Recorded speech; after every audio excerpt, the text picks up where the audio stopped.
Today, we learn the dance craze of 2017. It's called the Oregon Rebound. You sort of look up and pouring them out, pouring them out, pouring them there's out, another. pouring them Oh, out. cool.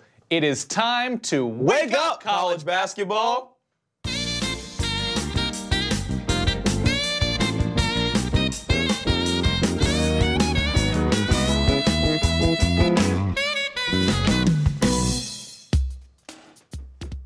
Welcome to Wake Up College Basketball, presented by 4 Points. Travel reinvented, and the bicep doesn't stop. Ain't never gonna stop. That never gonna stop. Beautiful man, So damn a pretty. vision in teal. Oh man, Tyler y'all see this Tynes. teal? Whew.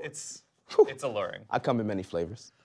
So, as an Oregon fan, this is a rough morning for me. This is rough. Seeing Oregon national champs in my In your dreams. Yeah, in those dreams. Okay, so Final Four, semifinals done with. We've got a championship game coming up here between Gonzaga and North Carolina. But to you, story-wise, game-wise, drama-wise, what is the game from Saturday that stood out to you more?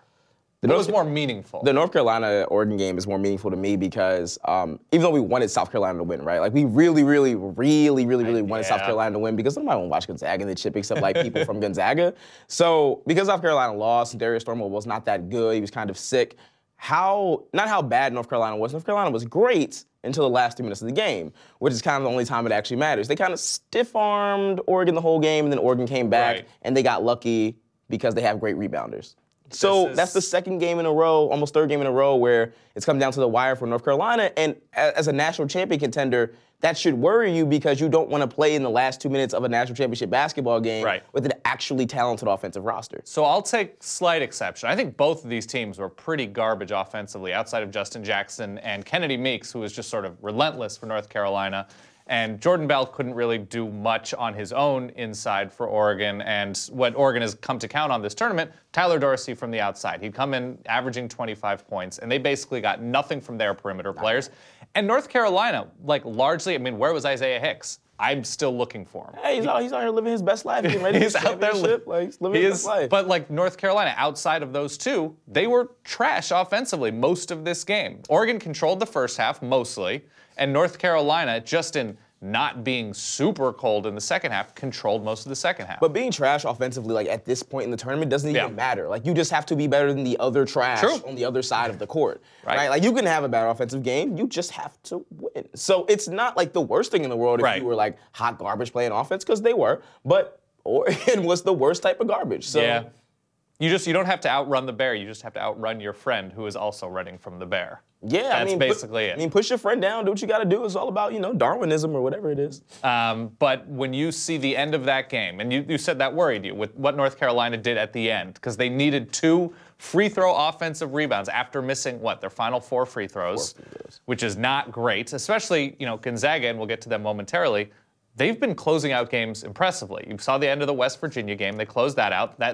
Xavier comes in as a hot team, they blow them out, and then the end of the South Carolina game, they hold them off. So Gonzaga closes games well. I mean, sure. Like I still don't buy Gonzaga until they win if Gonzaga wins this championship, Gonzaga gets all the street cred they like absolutely want, right? Like you have people who are jumping on this bandwagon even before in the games, like, oh, Gonzaga was actually the best offensive team I had seen all year. Well, you wasn't about to say that if they weren't about to be in the championship. So if we're keeping it like a whole buck, like Gonzaga has not played the level of talent that North Carolina has. Yeah. So to that same point, I'm not about to pick Gonzaga to win a championship because I still don't feel like they're extremely battle-proven. And on that note, name a 1 seed Gonzaga has played this tournament. Name a 2 seed. Name a 3 seed. You can't. The highest ranked team that they've played in this tournament, and obviously South Carolina comes in to the Final Four looking like a top seed, but the highest ranked seed is West Virginia at a 4, Gonzaga. So in terms of tournament tests, it's not their fault. We just haven't seen what they've been able to do both in the WCC and in this tournament against top-flight blue-chip competition. Right. There's 2 truths to the NCAA tournament. Right. It's you beat who's in front of you, but it would also be great if somebody who was in front of you was one of the people that you should have seen along the way. Right. The only problem with Gonzaga is the fact that they play in the WCC. They've won 37 games, and that's great. However, it's like, y'all ain't played nobody we actually care about. Whereas UNC went down to the wire with Kentucky, and then went down to the wire with, I guess, a good Oregon team. Yeah, we'll give you that. We'll give you that this morning. We're talking about an Oregon team that just comfortably beat Kansas. And just comfortably lost. In Kansas City. Just comfortably lost their championship bid. And you know what? Oregon played like garbage and lost by 1 to North Carolina. You know what's crazy about that one? What's that? It's spelled L. Yeah, it's true. Oregon did not deserve that game. They absolutely 100%, and it is heartbreaking. You got emotionally attached to the South Carolina Gamecocks. Oh, I'm sorry. We did. So hurt. We That's definitely right. America got attached. America did. To Hootie and the Gamecocks. Yes. All right. That was painful. My large adult son, Darius Thornwell, was sick. Yeah. He didn't have that Jordan flu game in him. I can't blame him. Yeah. I can't blame him, but I'm hurt. PJ Dozier looked good. PJ Dozier looks like a draft pick next year. He does. He looks like a draft pick. He can develop, and South Carolina, to their credit, offensively, it was a good back and forth in the first half. And usually South Carolina's that second half team, but they were putting the ball in the basket in streaks in the first half. And, Chris Silva sort of rakes Karnowski's face, and they're able to close the half in a pretty good spot. And then, of course, they go on that huge run in the second half. I think a 16-0 run. Did South Carolina just need more from Thornwell? Did they just need slightly more in the first half to keep it a little bit closer? They didn't seem to have an answer for Zach Collins off the bench. What was it for you that ultimately decided? For everything that they didn't have in that game, they still played down to the last minute of that game with maybe the best offense in this tournament. So I don't know if they needed Darius Thornwell. He still scored 15. It'd be great if he scored 20. Right. But, they played down to the last minute. There was a phantom call, and my man made some free throws. That's kind of how the game works, right? So it's not like South Carolina really lost that game, because they didn't. Gonzaga gave them every opportunity to win that game. The refs happened to give Gonzaga the best opportunity to finish the game. Wow. I saw that. Was okay. Couple weird calls for Oregon. Didn't mention. I'm going to get over Oregon shortly, but yeah, y'all had every opportunity to try to. This is true. First question though: are the two best teams playing Monday night? Not just in the Final Four, but in your mind in college basketball? They're definitely not in college basketball, but that actually really doesn't matter. The two best teams are playing in the national championship because the two best teams took this very stupid system that we gave them in a bracket. They got through who was in their bracket, and they're at the championship. Just because you're in the championship game doesn't mean you're the best team in the country. Why is the system stupid? The system's stupid because it doesn't actually reward one seeds all the time. Like, for all the griping that Villanova fans did, they got an 8 seed in Wisconsin that was one of the best teams in the Big. So this system is just draconian at this point. Like, it's not a great system. However, you play who's in front of you, you beat who's in front of you, you make it to the national championship game. And odds are you might be one of the best teams in the country. Odds also might be that you might not be. So it doesn't really matter. The best teams in the country are playing the national championship. That's Gonzaga and that's North Carolina. Were they the best basketball teams this year? I'm sure Kansas has something to say. I'm sure Duke has something to say. I'm sure Villanova and Kentucky and plenty of teams have something to say. But y'all ain't playing on Monday, so it don't matter. Two of the top 5 or 6 teams in the country, pretty clearly. At least from regular season stuff? Yeah, at least from regular season. Gonzaga has looked good. North Carolina has turned it on. North Carolina got by Kentucky. They got by Oregon. These are 2 huge quality wins over teams with NBA talent. But the one thing the tournament tells us and teaches us every single year is that the regular season for college basketball rarely matters unless you play in maybe one of 3 conferences. Yeah. Villanova has showed you that from 2010 to 2017, except for their national championship last year, that playing in the Big East and playing a bunch of non-conference games against very corny teams does not really help you by the time you get to the end. Recruiting dudes who are not 6'10", when you come see somebody like Karnowski from Gonzaga, will not help you come March. So it doesn't matter. You have to win games. It's about sustainability. Like, you have to keep a program going. However, you also got to win chips eventually. So pick which one is more important to you. If you want to be the big dog in your big conference every year and keep your job as a coach and an AD, that's dope, man. But if you want to win a championship, it's going to be some different stuff you got to do. Got to be better. All right. Next question going into Monday night. Which of these position groups, who do you want going into this game? Because we've got a ton of talent. We've got a ton of proven winning between these two teams. So in terms of the wing and front court players, wing and backcourt players or the bigs for either one of these teams, we can see a multiple choice here.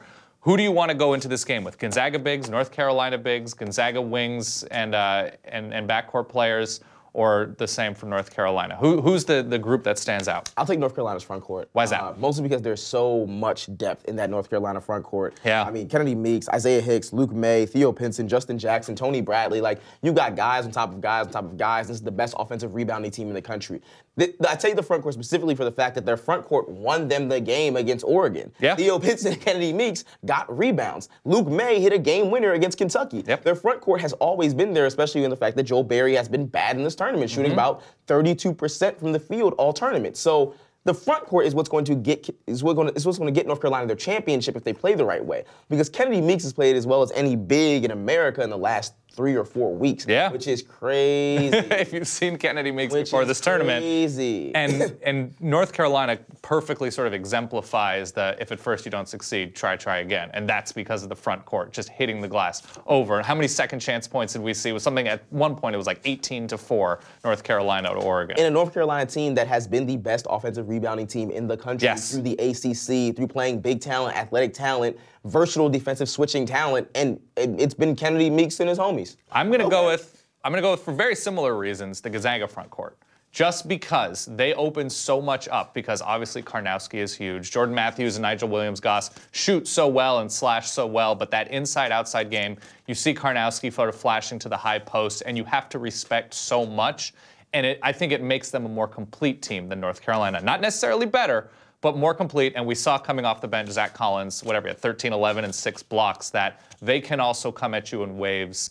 And I think it will mitigate a lot of North Carolina's advantage. I think Gonzaga has not played a front court with the talent. True. I think that's totally reasonable. I think when you play South Carolina, who has one dude who might be over 6'8", that kind of helps a lot when you have 2 6'11", 7-foot guys who are good passers, have great footwork, and are versatile big men. However, that might not work against Kennedy Meeks and Tony Bradley and Isaiah Hicks when they have to throw 3 to 4 different front court players at you consistently. When this is a Gonzaga front court that has foul trouble issues. Yeah. So the inside-outside will be great, but for a non-athletic Karnowski who might get double-teamed, I don't know. One thing that we did see, however, from that South Carolina game is how they showed at the post. How they prevented Karnowski from getting a lot of touches early, and Chris Silva did that, and he's 6'7". Right. Imagine what Kennedy Meeks and the rest of that crew will be able to do if they game plan around shielding out the post. Yeah, and they themselves, though, North Carolina's front court, need to stay out of foul trouble like they were seeing in the second half of the Oregon game.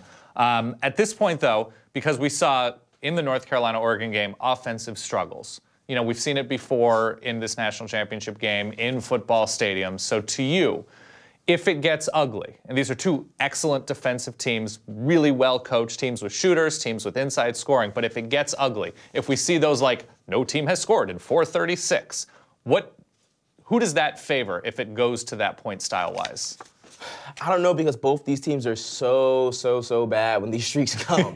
When these dry spells come, they're so bad. I mean, Gonzaga gave up 14 or 16 straight points to a South Carolina offense that's not good. Right? Like, North Carolina is also a team that can go on dry spells and let Oregon back in a basketball game and let Kentucky back in a basketball game and let many teams back in basketball games. So I don't know if it favors either better. Gonzaga has played faster recently. But if I'm going to pick an offense or a team to go with as there's going to be a staleness in a basketball game, I'm going to pick the better team. I'm going to pick North Carolina. Okay. I'm going to go North Carolina as well, just because I think they're slightly better at picking up easy points. The offensive rebounds, the fact that they do have guys inside that will follow shots, tip shots, even when shots aren't falling. Although I like the fact that I think the best slasher in this game, you know, you see the floaters, you see the finishing at the rim, I think is Nigel Williams-Goss. I think he's the best finisher slasher, but that doesn't necessarily mean good things when you're driving into the North Carolina defense. I don't necessarily agree. I think Justin Jackson is the best mid-range game. He has in the most creative, the most versatile, the most fluid mid-range game in America because, again, it has been battle-tested. Like, Nigel Williams-Goss is amazing. Hits some amazing shots. But nobody in the country is going to hit the versatility of shots on the run, floater, ambidextrously, either hand from stupid angles like Justin Jackson will. Okay, fair enough. And on that sort of similar note, Roy Williams, Mark Few. Who do you have more trust in at this point? I think it's fair to say Gonzaga has closed a little bit stronger against weaker competition. North Carolina needed the comeback against Arkansas and that sort of crazy good offense that the Razorbacks had this year. And they finished strong against Kentucky. They finish strong, lucky, sort of hybrid against Oregon. So in terms of coaching and making adjustments and sort of subbing in guys, which one of these coaches on this enormous stage is more trustworthy? Let me tell you something here, son. Okay, I'm listening. Let me tell you something here. I'm ready. When you go to the gym, right? You get a new membership, you sign up for things. As we both clearly do very often. You don't you don't get a personal trainer who's smaller than you are. Right. You get a dude or a woman who looks like they're gonna, get you a great workout. Yeah. Right? Like when you go to the club, you're not about to dance with nobody who looks like they don't know how to dance. Okay. You're gonna go with the proven dancer. So you're gonna go with Roy. You're gonna go with the dude who has been here before, who has been in more Final Fours, who has more coaching experience, who has a championship to his name, who's a better recruiter. You're gonna go with the experienced person here. Like all chips go to Roy. I'm not, pick Mark Few for this. I'm going with Roy Williams, but the fact that Mark Few has been there for so long, the fact that I think I'm more confident in how Gonzaga plays, just as I think they can win in more ways at this point if things are going wrong. Then I think North Carolina can. But if it's a 3-point game with 2.5 minutes left and North Carolina makes a free throw, that's the worry for me, is that North Carolina is going to dig its own grave and it won't matter as much about coaching. But I think the edge goes to Roy Williams, but I think it's closer than you might think. Just because talent-wise, you can argue that Mark Few has gotten more out of less than a lot of these top coaches. I mean, that's cool and everything, but like getting more out of less ain't. Like what is that? Getting more out of less is like going to Save a Lot. Like, okay, Roy Williams, he got a Publix, an Acme, and a Pathmark in his backyard. So like we not getting more out of less, we getting more out of what we got. We got talent on that bench. Fair. So, there's so much more depth on the North Carolina roster than there is on Gonzaga's team. So I'm going to go with North Carolina. I'm going to go with the proven players. I'm going to go with the proven team. I'm going to go with a bunch of killers on this roster. And if I'm giving a player on a team, either team, a shot with the clock ticking down, it's not about to be Nigel Williams-Goss. It's about to probably be Justin Jackson. Is there anything you would want Roy Williams to sort of tweak or adjust based on what you've seen from North Carolina these past couple weeks, couple games? No, I just want him to cuss more. That's about it.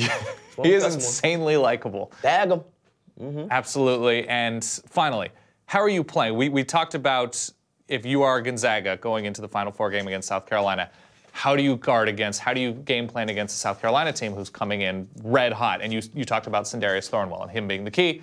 Obviously, the flu bug did more probably to hurt him than Gonzaga ultimately did. But first of all, how do you beat North Carolina?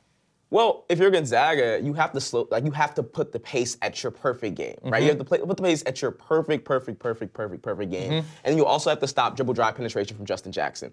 Anything that comes off the dribble drive penetration from the wing or from the guard play is going to go to the middle of the floor. They're going to open up lanes, and you're going to get a bunch of different shooters. And you have to box out. It's tempo. It's really just face guarding Justin Jackson as best you can.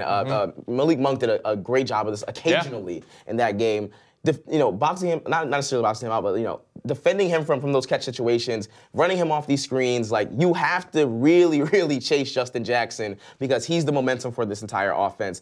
And box out one of the bigs. Yeah. If you can limit how many offensive rebounds they're going to get offensive rebounds. But if you can limit those offensive rebounds, if you can get those smooth hit bumps, throw the momentum off in the front court, you might be able to stay in this game, which means you're going to have to keep your bigs if you're Gonzaga out of trouble. Yeah, and Gonzaga won't be able to defensively play North Carolina like Oregon did because you saw the matchup zone and just all the switching and all the communication possible because Jordan Bell is so athletic and he can guard out on the wing and he can sort of close out three-pointers if that's what he's asked to do. And we saw, Dylan Ennis is 25 years old and jacked and he can get up and they're so long and so athletic. Gonzaga's not built that way. They can't play a matchup zone against North Carolina in that same way.